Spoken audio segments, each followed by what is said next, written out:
Hey everyone, and welcome back for another deep dive.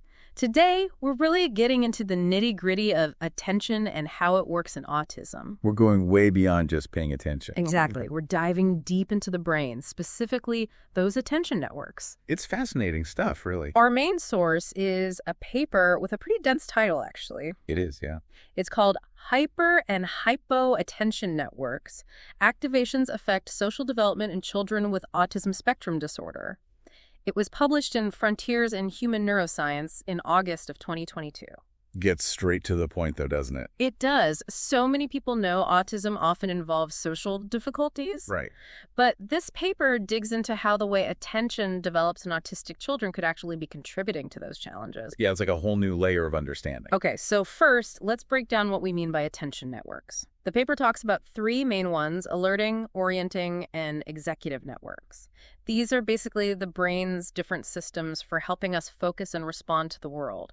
Like different spotlight systems in the brain, kind of. Or like that. Each one with a specific job to do. Exactly. So first up, the alerting network. This is like that general awareness spotlight. It keeps you on your toes, looking out for anything new or different in your environment. Like if, let's say you're walking down a dark street and you hear a noise. Oh yeah, definitely. Your alerting network would kick right in, making you extra alert to potential danger. Makes sense. Mm-hmm. Then you've got the orienting network. That one's more like a focus beam that helps you zero in on specific things, like if you're reading a book. Ah, got it. Your orienting network is what's helping you focus on the words and tune out any distractions. So it's like shining that spotlight right onto those specific details you want to pay attention to. Awesome. Exactly. Okay, and what about that third spotlight, the executive network? What's its role? This is where things get even more interesting. See, the executive network isn't just about focusing. It's about managing and controlling that attention. It's like the control panel for the other two networks, helping you decide what's important, prioritizing information, and being able to shift focus when you need to. So if alerting is like the security guard always scanning for threats and orienting is the focus beam, the executive network is like the master strategist. Yeah, I like it. Making sure your attention is used in the best possible way. Exactly. It's coordinating the whole show, making sure everything runs smoothly. And this is where things get really interesting when we look at autism.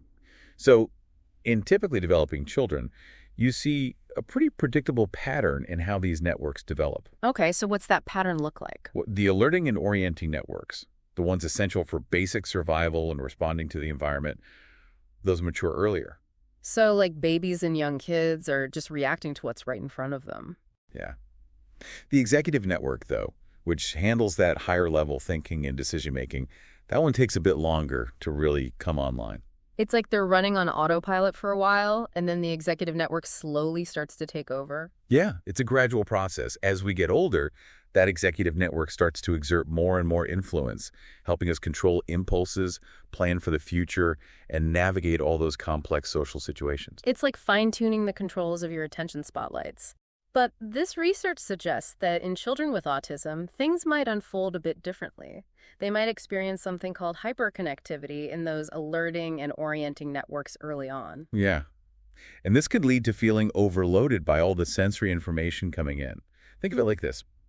Imagine being at a party with loud music, flashing lights, and everyone talking at once. It's tough to focus on any one thing, right? Yeah, definitely. I'd be overwhelmed. That's kind of what it can feel like for a child with hyperconnectivity in these networks, just bombarded by sensory input all the time. So it's not that they're not paying attention. It's that their brains are actually processing way too much at once, making it super difficult to filter out what's actually important. You got it. And this can be especially challenging in social situations, where there are all these subtle cues to pick up on, like facial expressions or tone of voice. Oh, yeah. It's like trying to follow one conversation when there are a dozen others happening all around you. Exactly. It's no wonder social interaction can be so tricky. And this early hyperconnectivity might explain why some children with ASD are more sensitive to certain sounds or lights, or have a tough time focusing in busy environments. It's like their sensory volume is turned way up. Okay, so what happens as these children get older? Does that hyperconnectivity stick around? Well, that's where things get even more complex.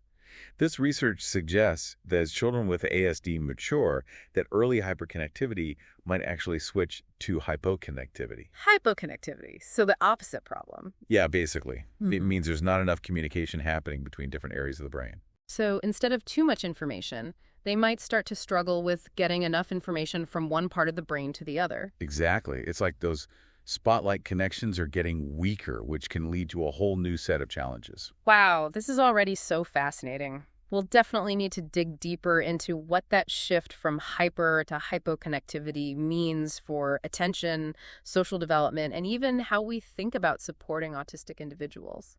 Welcome back to our exploration of attention networks and autism.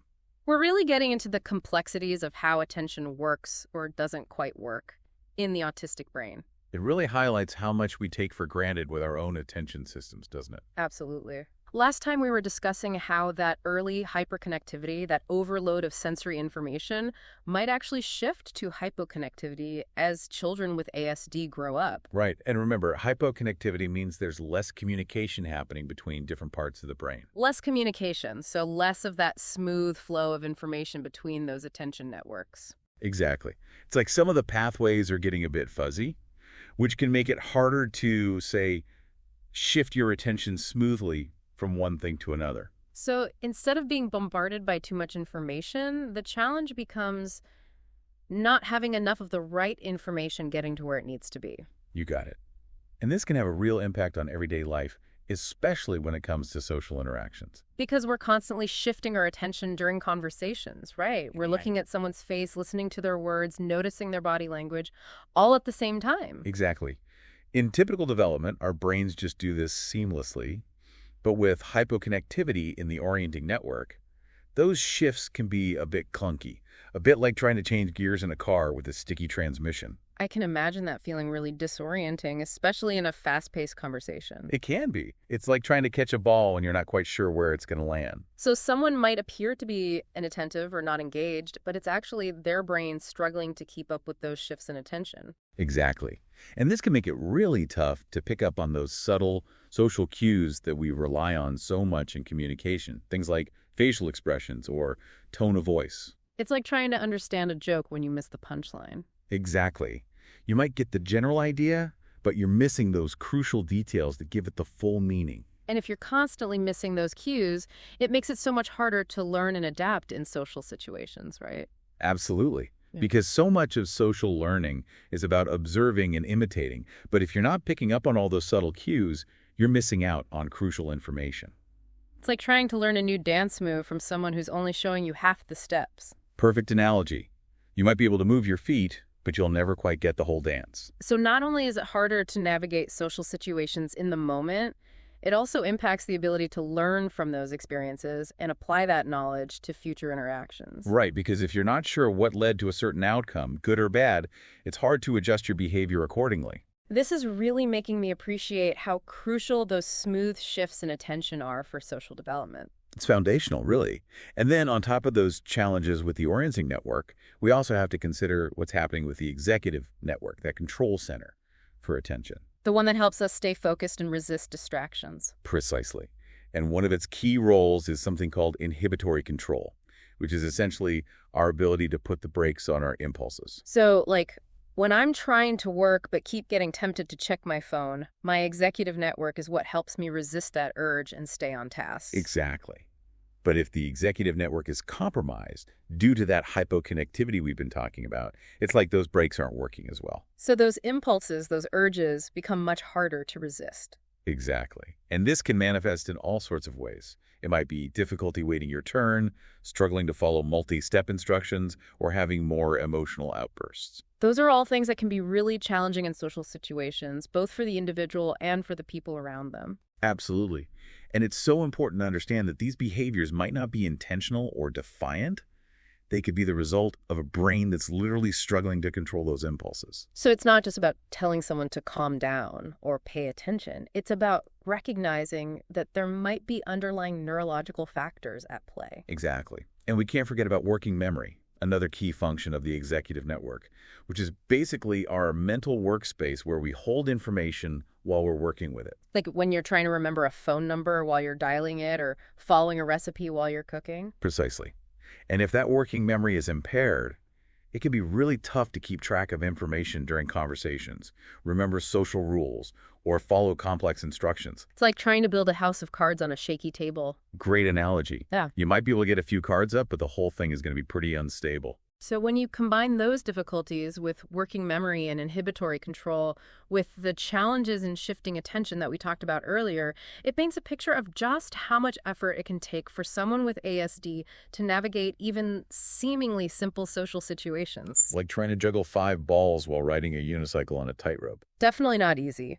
And it highlights the need for a lot more understanding and compassion from those of us who don't experience the world in that way. Absolutely. It's about shifting our perspective from judging behaviors to understanding the underlying reasons behind them. And recognizing that what might look like bad behavior is often a sign that someone is struggling and could really benefit from support. Exactly.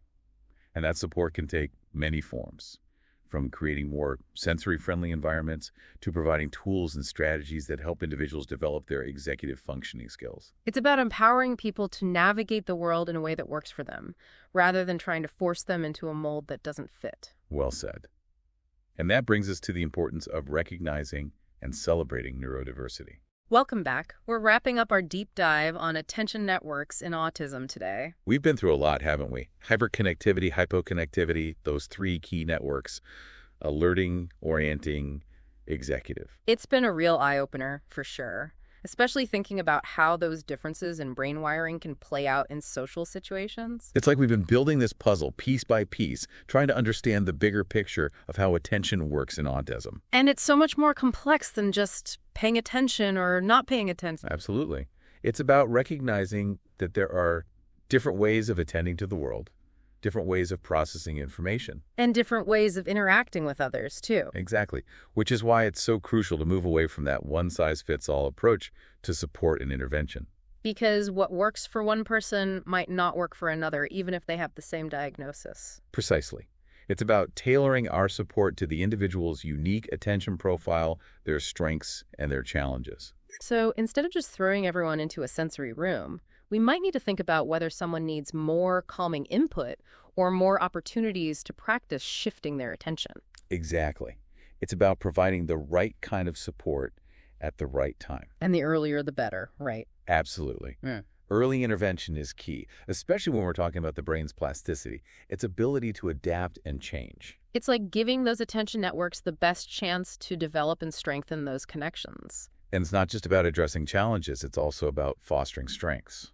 Because autistic individuals often have incredible abilities that we might overlook if we're just focused on what they're not doing. Like that ability to hyper-focus on a specific interest, which can be a real asset in certain fields. Or that incredible attention to detail that many autistic people have. Exactly. It's about recognizing that neurodiversity is not a deficit, it's a difference. A difference that can bring so much value to the world if we're willing to embrace it. And that's where we come in, right? Creating a more inclusive and understanding society that celebrates those differences. A society where everyone, regardless of their neurology, feels valued and supported. Where we can all learn from each other and appreciate the richness that diversity brings. That's a beautiful vision, and I think this conversation has been a great step in that direction. I agree.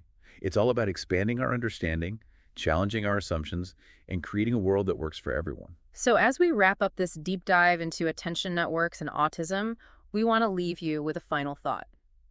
Remember, the brain is incredibly complex, and there's still so much we don't know. But the more we learn, the more we realize that there's no one right way to think, learn, or experience the world. And that's something to celebrate. Until next time, keep those deep dive questions coming, and remember to embrace the beauty of neurodiversity.